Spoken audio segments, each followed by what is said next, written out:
Bonjour les Capricornes, j'espère que vous allez bien. Bienvenue dans cette lecture astro, intuition, tarot. On va commencer par la partie astro. Il y a les trois cartes là qui s'affichent pour la nouvelle lune, la prochaine pleine lune en bélier le 7 octobre et la nouvelle lune qui sera en balance sur le 21 octobre. Alors, comment se passe ce cycle lunaire pour toi Capricorne?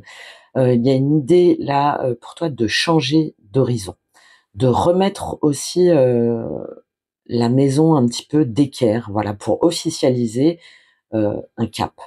Ce cycle-là t'emmène donc de l'horizon, hein, ce que tu veux apprendre, publier, vivre à la maison, vers ta carrière, c'est-à-dire ce qu'il faut ajuster concrètement. Et derrière, on a une idée d'officialisation par rapport à un rôle qui est clarifié. C'est-à-dire qu'il y a moins de bruit, notamment au niveau de ton mental, et il y a plus de cap, il y a plus de visibilité. Il y a beaucoup une idée de retraite au sens propre comme au sens figuré, et finalement de sortir à un moment donné de cette retraite, de cet enseignement pour aller de l'avant et surtout pour lâcher ce qui doit être lâché, ça c'est très important, et pour pouvoir t'occuper de toi. Au moment de la nouvelle lune, ta zone, c'est justement cet horizon, cette maison neuve, c'est-à-dire l'univers te demande où vas-tu vraiment? Qu'est-ce que tu veux comprendre? Qu'est-ce que tu veux transmettre? Qu'est-ce que tu veux publier? Qu'est-ce que tu veux, quel cap tu veux passer? Ça nous parle, oui, d'études, de voyages, comme j'ai dit, de retraite, hein, initiatique ou spirituelle, ou de retraite de la vie active, de tout ce qui va être aussi par rapport à la paperasse, de légal, de parution, d'un changement de vision. Donc il y a une idée de cap qui s'impose dans tous les cas. Et tu vas voir ce qui, dans ton quotidien, hein, dans ta maison 6, tout ce qui va être lié à la santé, peut-être par rapport aux hôpitaux, de près ou de loin, hein, à la guérison, euh, tout ce qui aide ce cap. Quels sont les outils? Quelles sont les méthodes? Et qu'est-ce qui, au contraire, est flou? Quelles sont les promesses vagues où on t'a dit on verra? Et cette prise de conscience va te permettre d'évoluer dans ton rapport à la valeur. C'est-à-dire, si jamais l'horizon change, si jamais on redéfinit euh, ce cap, que ce soit par rapport à ton travail, par rapport euh, à ton quotidien, par rapport à ton activité, par rapport aux promesses qu'on t'a faites, de près ou de loin, et ben à ce moment-là, ton barème, il change aussi. Hein, que ce soit au niveau de tes priorités, au niveau de tes énergies, comment est-ce que je réoriente tout ça? Donc ça peut être par exemple de confirmer une formation, un programme ou un déplacement, un document qui va te demander un choix net, hein, que ce soit un contrat au niveau administratif, au niveau juridique. Et tu réalises en fait que ta manière de parler, d'enseigner aussi, de porter, doit revenir de façon plus simple et plus forte. C'est-à-dire, je monte sur le promontoire, hein, je prends de la hauteur, je vois plus loin et je trace la ligne. Au moment de la pleine lune, donc qui est sur l'axe Bélier-Balance, ça se joue pour toi dans ta maison 4 et ta maison 10. Donc tout ce qui va être relié à la structure, au foyer, aux racines, de près ou de loin. Et la maison 10, c'est encore la carrière, la vocation, l'image publique. Donc il y a une opposition, c'est-à-dire qu'il y a un projecteur euh, sur ce qui se passe chez toi. Ça doit soutenir ce que tu fais dehors. Et tout ce qui est flou entre les deux, ça devient visible, même si peut-être tu voulais pas le voir. Ça peut être une décision qui touche ta maison, ta famille, ton lieu de travail, tes horaires, une conversation qui va trancher sur un non-dit par rapport à l'argent, par rapport aux responsabilités, par rapport à la présence ou au contraire à l'absence. Les bonnes relations aussi qui t'appuient et les autres qui s'éteignent d'elles-mêmes, hein, que ce soit sur le choix par exemple d'un logement, d'un bureau, la répartition des tâches par exemple à la maison ou l'annonce d'un nouveau poste ou des nouveaux horaires, tout ça, il y a une mise au clair, hein, avec un partenaire, avec une équipe, qui fait quoi, quand, comment. Et tu vois qui porte ton cap, qui soutient, comme je t'ai dit, ta vision, et qui te freine. Voilà. Et tu réalignes finalement la charpente pour que la façade tienne, mais pas de briques et de brocs. Non. C'est peut-être que tu dois remplacer des matériaux, qu'il y a des matériaux qui sont aujourd'hui obsolètes, pour reprendre un petit peu cette image. Et tu termines la nouvelle lune en balance, qui va être justement sur ta zone de ton statut, dans ta maison 10. C'est-à-dire que c'est l'instant un petit peu tampon, tu officialises, que ce soit un rôle, une offre, un poste, un nouveau départ, un voyage. Tu choisis avec qui tu avances et comment tu veux être vu. Alors ça te demande de certainement de faire le deuil par rapport à une ancienne situation, par rapport à une ancienne vision. Mais il y a une énergie de décision assez nette. Il y a une envie aussi d'annoncer quelque chose de façon sobre, mais de façon euh, solide, d'accord, de façon affirmée. Et avec les planètes là en jeu, il y a comme un test de cohérence, c'est-à-dire que chaque promesse doit tenir euh, au niveau de ton budget, de ton temps et de ton énergie, mais pour toi. D'accord? Que ce soit au niveau d'une prise de fonction, de quelque chose que tu vas signer, officialiser, que le fait de sceller un ou deux partenariats, mais cette fois-ci qui tiennent, de mettre à jour aussi ta valeur de près ou de loin, pour être aligné avec ton nouveau cap. Tu poses en fait la plaque à la porte. C'est clair, ouais, c'est toi, et du coup, ça tient. Alors, les couleurs de fond, donc c'est-à-dire pour comprendre pourquoi ça pique et comment est-ce que ça va t'aider, il y a Mars qui avance en Scorpion. Donc l'énergie, là, elle vient de tes alliés, euh, peut-être discrets, euh, et du noyau dur, en fait, du noyau de ton réseau. Et les décisions, elles vont être fermes, qui vont être peut-être parfois prises euh, en dehors de la sphère publique, c'est-à-dire que tu vas faire toi-même ta petite marmite, voilà. Et avec Jupiter en Cancer, il y a cette idée que ta relation ou tes partenariats peuvent soit t'aider à te développer, mais seulement en fait si c'est cadré et si c'est vraiment en accord avec ce que toi maintenant tu veux porter. Il y a beaucoup d'innovations qui sont possibles dans le quotidien, hein, que ce soit au niveau de tes outils, de l'écoute de ton corps, de tes horaires, de tes méthodes, et de lâcher une forme d'ancien automatisme, en fait, si jamais ça t'aide plus. D'autant plus que tu as Pluton en Verseau qui te permet de transformer de façon durable euh, ta valeur et ta façon surtout de poser ta valeur. Ça, c'est très important pour toi. Comment est-ce que je me laisse inspirer, d'accord, avec Saturne et Neptune, euh, mais en ayant la conscience de savoir si ça tient debout ou pas, ou si au contraire c'est des chimères ou c'est des illusions que j'ai trop voulu tenir ou dans lesquelles on m'a trop longtemps maintenu. Et il y a vraiment l'idée pour toi avec le nœud nord en Poisson, dans ta maison 3, de karma en fait qui s'ouvre quand tu dis les choses simplement, que ce soit par l'écriture, par la parole, par l'explication. Voilà. Donc ce mois-ci, tu passes vraiment du brouillon pour moi au manifeste d'un cap net, d'un statut aussi assumé, et le reste, tu le laisses tomber. En tout cas, c'est ce que tu es invité à faire. On va aller voir comment ça se traduit au niveau du tarot. On continue avec la lecture donc intuitive et le tarot pour vous les Capricornes. Donc bien sûr, n'hésitez pas à aller voir votre ascendant et votre signe lunaire, éventuellement votre signe vénusien pour une dimension plus relationnelle, sentimentale, mais aussi tout ce qui va avoir un rapport avec la valeur par rapport à son corps, hein. Ça peut être intéressant pour vous, et évidemment, vous prenez uniquement ce qui résonne. Là, j'ai une idée de 9, hein, de toute façon, ça se voit dans la lecture astro, mais ça ressort encore plus ici. Alors le 9, peut-être une date importante, que ce soit le 9 septembre, 9 ans, 9 mois, hein, le temps aussi de la gestation. Il y a quelque chose là qui doit être accouché.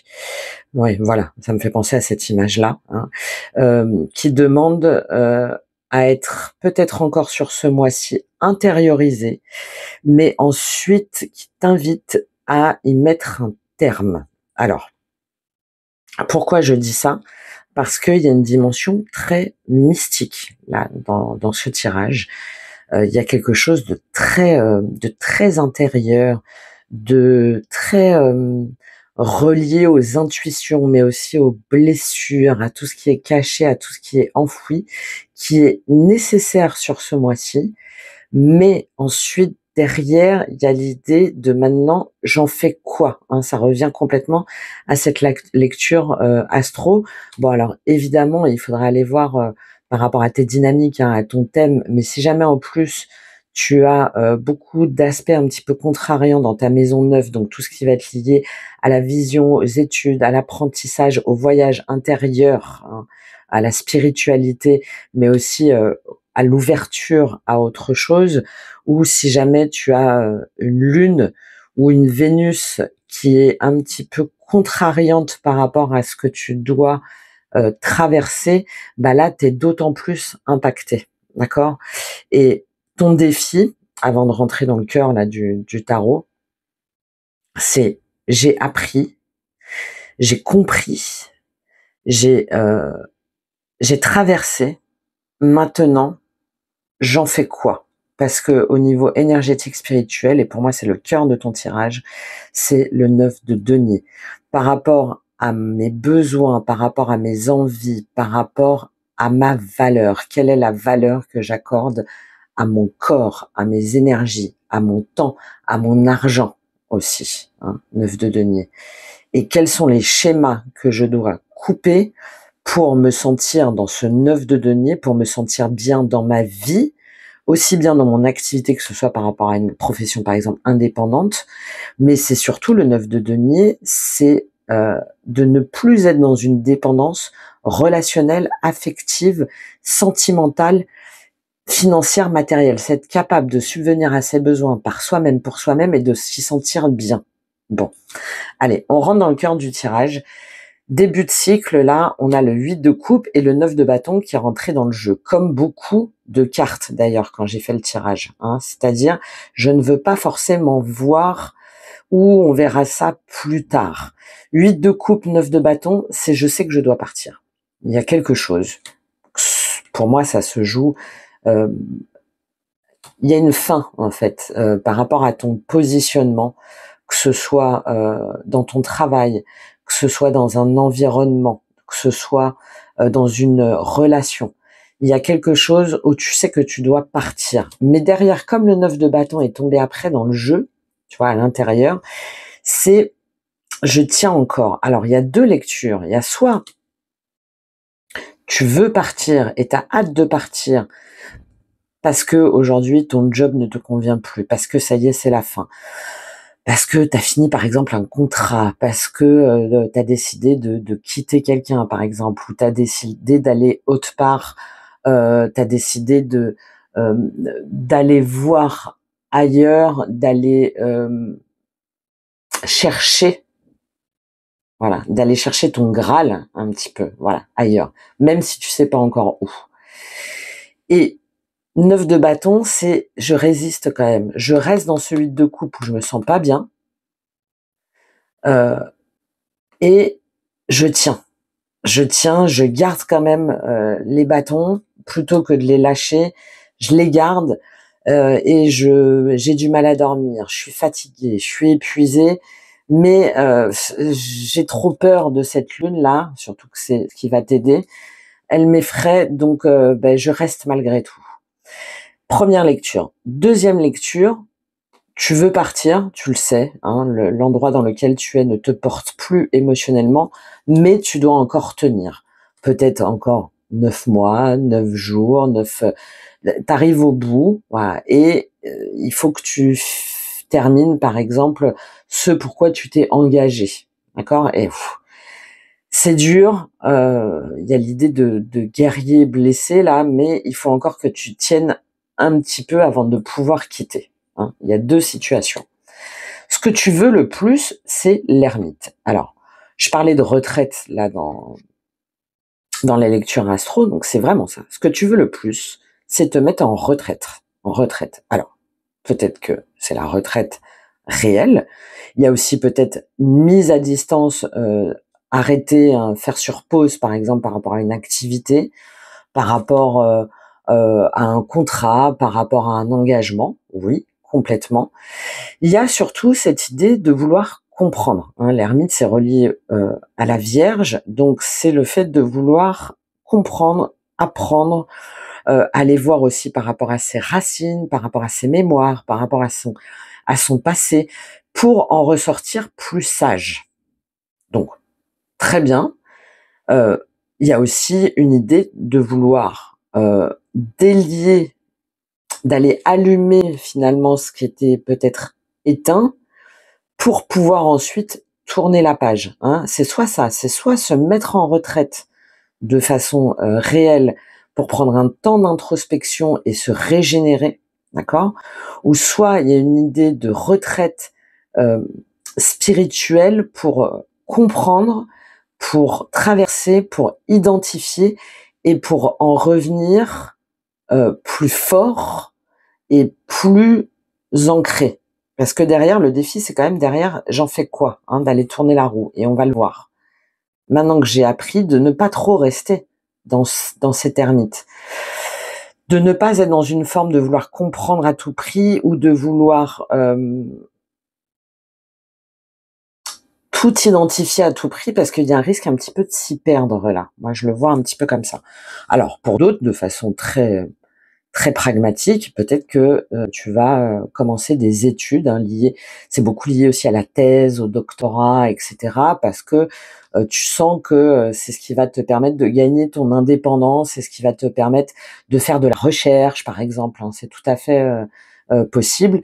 Et à ce moment-là, il y a une idée de revoir euh, les choses, de revoir ton planning, de revoir un petit peu tes priorités pour être dans cet apprentissage qui est assez long, hein, d'accord? Pourquoi pas? Ça peut parler à certains. Mais en tout cas, c'est laissez-moi tranquille. Je veux comprendre, je veux apprendre, je veux me retirer du monde. J'en ai besoin pour rallumer ma lanterne. Voilà. Ce qui va t'aider, c'est la lune. Donc, ce qui va t'aider, c'est ce 8 de coupe, d'accord? C'est d'écouter tes rêves, d'écouter ton intuition, de te connecter à ta part féminine, d'écouter tes cycles, d'écouter les scénarios aussi peut-être que tu t'es imaginé, d'écouter tes peurs, tes angoisses. C'est très relié aussi à la dimension matérielle, j'en ai parlé dans l'intro. Qu'est-ce qui a de la valeur pour moi et dans quelle mesure est-ce que ça me remet dans une idée de j'ai peur. Quelles sont mes phobies? Pourquoi est-ce que j'ai peur de quitter telle situation? Pourquoi est-ce que j'ai peur de cette nouvelle étape de ma vie? Pourquoi est-ce que j'ai peur de tourner la roue? Qu'est-ce que ça révèle en moi? Et c'est ce qui va t'aider avec cette lune. De te relier à ta part intuitive, artistique aussi, pourquoi pas, et d'écouter tes mémoires, tes angoisses, tes cauchemars enfouis, anciens, d'écouter aussi tes cycles, d'autant plus si tu es une femme, hein, de te connecter à tes cycles, notamment lunaires, hein, pour mettre en lumière ces angoisses, ces peurs, et pour pouvoir derrière les transformer, parce que c'est vraiment ton défi.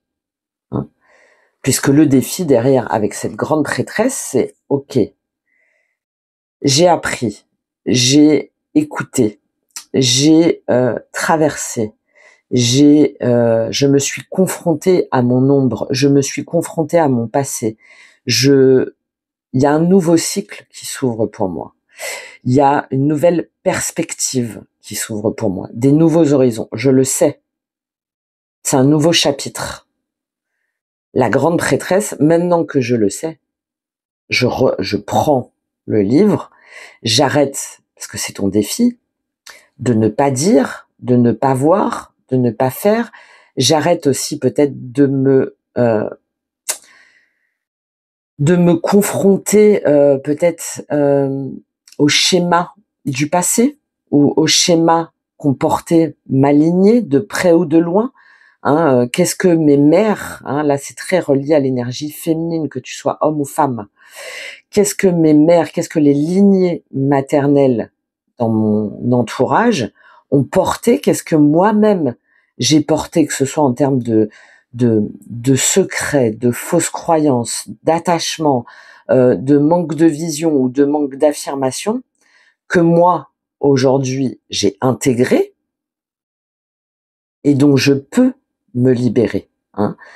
Avec ce défi de la grande prêtresse, c'est de ne plus te mentir à toi-même, de ne plus te mentir aussi par rapport à ta vision, par rapport à ta perception, par rapport à ton apprentissage, pour te dire, ok, maintenant j'ai compris, j'ai appris. Le défi, c'est aussi peut-être de faire appel à une personne qui va être capable de te guider, de te faire comprendre, de mettre en lumière ce que toi, tu n'arrives pas forcément à intégrer. Mais dans tous les cas, il y a cette idée de ne pas trop rester dans cette dimension de l'ermite, mais de prendre ce livre, cette sagesse, ces mémoires, ces non-dits, ces intuitions, ces perceptions, pour l'ouvrir, le dire et le transformer. Voilà. Au niveau émotionnel, relationnel, sentimental, on a le 4 de coupe. Donc, ça revient un petit peu à ce que j'ai dit. Le 4 de coupe, c'est où je suis, que ce soit avec tes amis, que ce soit dans ton foyer, que ce soit en fait dans tes émotions en général. Il y a, je ne me sens pas bien. C'était mieux avant. Je reste, mais ça ne me nourrit plus. Mon cœur ne bat plus. Pourquoi? Parce qu'il est fatigué, parce que je n'y crois plus, parce que je reste en fait dans un foyer, dans un couple, dans un état d'esprit plutôt, où j'ai l'impression que rien ne va changer. Et regarde, il y a les yeux fermés là. Donc, on te demande d'ouvrir les yeux pour aller saisir. Il y a une nouvelle coupe qui t'attend. Qu'est-ce qui fait que tu restes bloqué sur ces 3 coupes qui aujourd'hui ne te nourrissent plus? Et comment est-ce que tu peux leur dire, ok, finalement, à un moment donné, oui, je me suis bien entendue, par exemple, avec mes collègues. Oui, j'ai porté, par exemple, ma famille.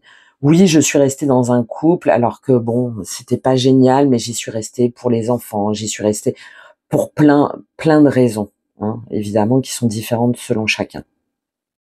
Aujourd'hui, je m'ennuie. Aujourd'hui, je me sens seule. Aujourd'hui, je me sens triste. Et aujourd'hui, je n'arrive pas à retrouver l'élan de mon cœur. Donc, qu'est-ce que ça veut dire? Qu'est-ce que je dois voir? Comment est-ce que je peux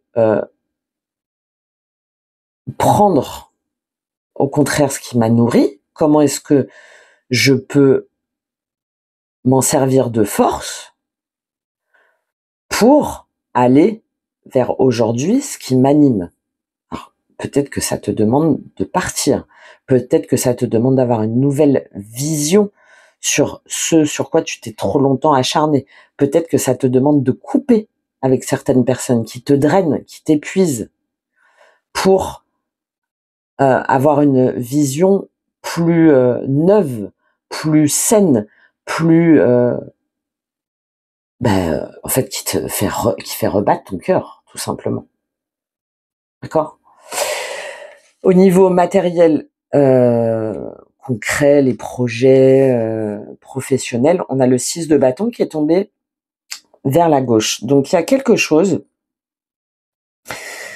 pour moi, que tu dépasses, c'est-à-dire, alors, soit il y a un besoin de reconnaissance et là, tu vas te rendre compte que finalement, aujourd'hui, ça appartient au passé. Parce qu'il y avait le 5 de bâton qui a souvent voulu tomber. C'est-à-dire, aujourd'hui, qu'est-ce qui, moi, me plaît? Le 6 de bâton, c'est ça. C'est la reconnaissance, c'est la notoriété, c'est je me suis battu pour avoir un poste. Je me suis battu pour avoir une formation, par exemple. Je me suis battu pour pouvoir voyager, pour pouvoir partir. Hein, c'est très connecté, ça.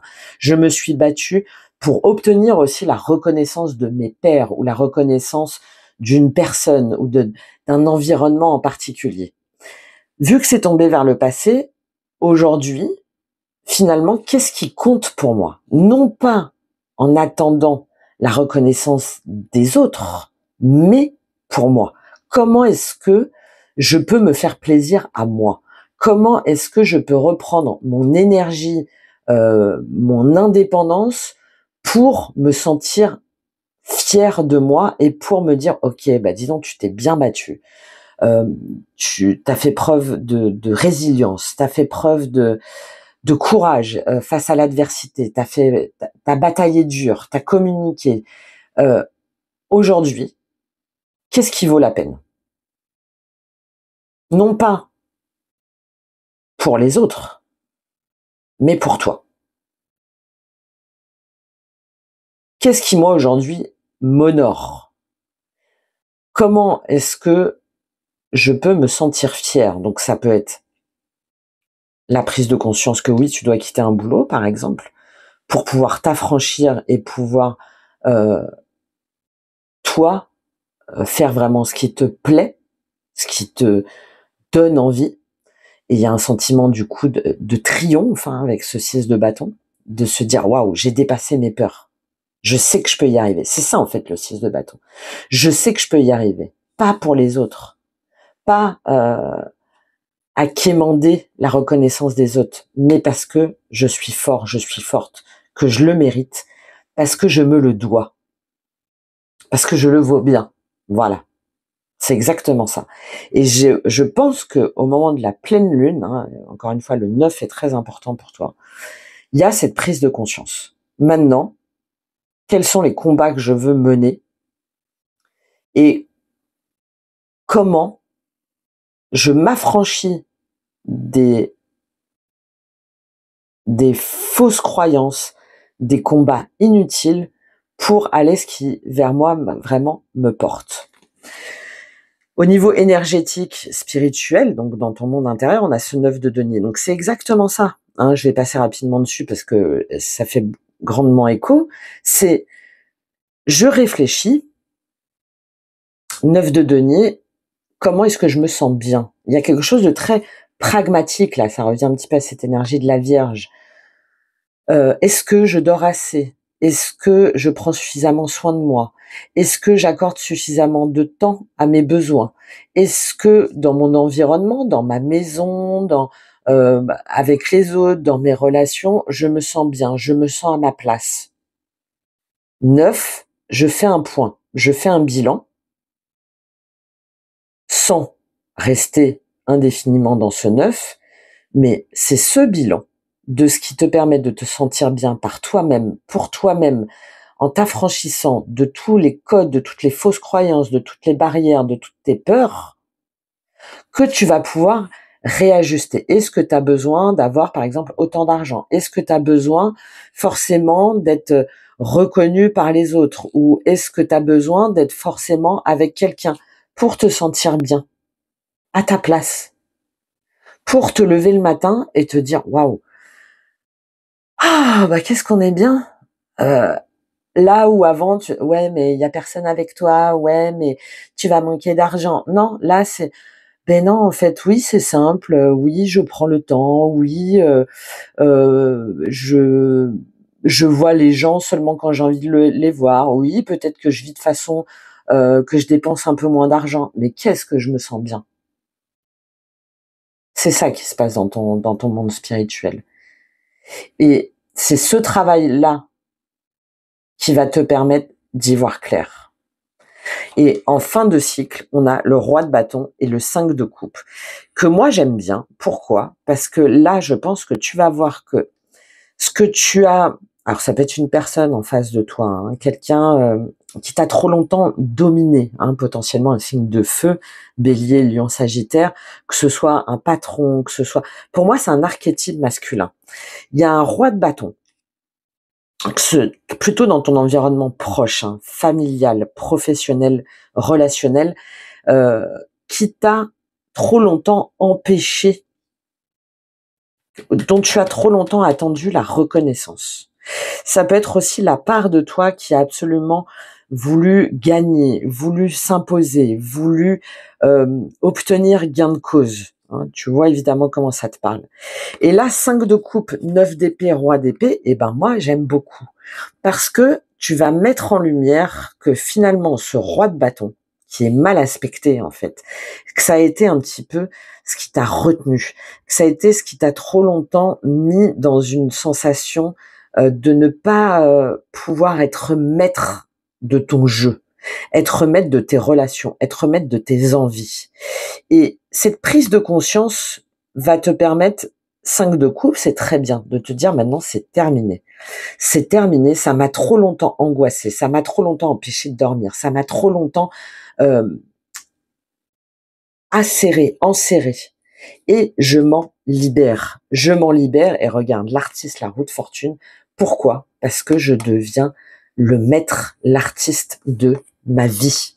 Alors oui, c'est petit, oui, je recommence, oui, ça va me demander peut-être de repartir à zéro, oui, ça va me demander d'aller voir ailleurs, oui, ça va me demander de me dire, ok, j'ai peut-être encore des choses à apprendre, mais ça part du cœur, ça part d'un nouvel élan.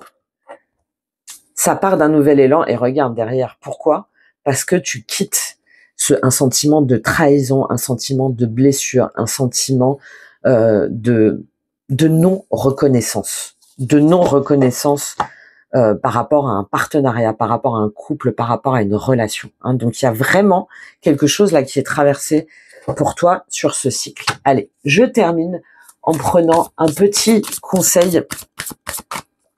Moi, je pense que, alors oui, hein, ça peut être une personne en particulier, mais pour moi, c'est plus une nouvelle vision, hein, une nouvelle prise de conscience d'un besoin de reconnaissance extérieure, pardon, que tu vas intégrer, en tout cas c'est l'invitation, pour pouvoir t'en affranchir et t'en libérer. Voilà. Quel est le conseil pour toi? Alors évidemment, si tu souhaites aller plus loin, hein, il y a plein de choses que je te propose. Pouvoir personnel, bah oui, voilà, exactement. La reprise de ton pouvoir, le 7, l'initiation, la traversée, le chemin, qui, oui, demande parfois d'être seul, qui, oui, demande parfois de voir des choses qu'on n'a pas forcément envie de voir. Mais c'est comme ça que tu peux retrouver ton pouvoir d'action, ton pouvoir de décision, temporalité et apaiser le mental. Et oui. Et c'est comme ça que tu peux accepter que tout a un début, que tout a une fin, d'être aussi moins intransigeant peut-être envers toi-même, hein, pour pouvoir récupérer tes énergies et pour pouvoir changer ce qui a à changer de façon alignée, mais en prenant ton temps. Ah oui. En prenant ton temps, parce que t'es pas un super héros, hein, t'es pas non, voilà, t'es pas là, il y a quelque chose de très fort là, hein, et cette prise de conscience, elle demande du temps, mais pour autant de ne pas trop non plus s'apesantir dessus ou de demander de l'aide pour pouvoir la traverser avec plus de quiétude, plus d'un sentiment plutôt de je passe à autre chose mais j'ai l'impression d'avoir tout perdu ou j'ai l'impression que plus rien ne sera comme avant. Bah non, justement de changer de prisme ou de regard pour te dire, je passe à autre chose. Oui, j'y ai peut-être passé trop de temps. Oui, j'ai peut-être hésité trop longtemps. Oui, mais finalement, je me rends compte que tout ça, c'était profondément enfoui. Et au contraire, je suis fière de moi parce que je vais pouvoir passer à autre chose. Et surtout, c'est quelque chose qui cette fois-ci me correspondra pleinement. Hein. Je le vois vraiment comme ça. Donc je termine, oui, il y a une guidance de l'automne à 50 €. C'est une vidéo enregistrée là qui te permet de te guider sur cet automne, sur toutes les dimensions, qui relient aussi bien mon intuition, l'astro, et évidemment le tarot si ça t'intéresse. Je te laisse aller regarder tout ça. J'ai juste besoin d'une photo récente et de ta date de naissance. Alors, pouvoir personnel, le conseil pour toi. La situation traversée vous aide à replacer votre pouvoir personnel de manière juste. Vous vous autorisez à respecter vos envies. Vous savez qu'elles sont motrices de réalisation. Vous exprimez toutes les facettes de votre personnalité et ressentez la joie d'incarner votre propre énergie dans la matière. C'est ce 9 de denier. Dans cette situation, vous apprenez à vous écouter et à vivre vos rêves. Magnifique comme conseil. C'est tout ce que je vous souhaite les Capricornes. Merci d'avance pour vos likes, vos soutiens, vos partages, vos commentaires. Très importants pour la relance de cette chaîne et je vous dis à très vite. Au revoir.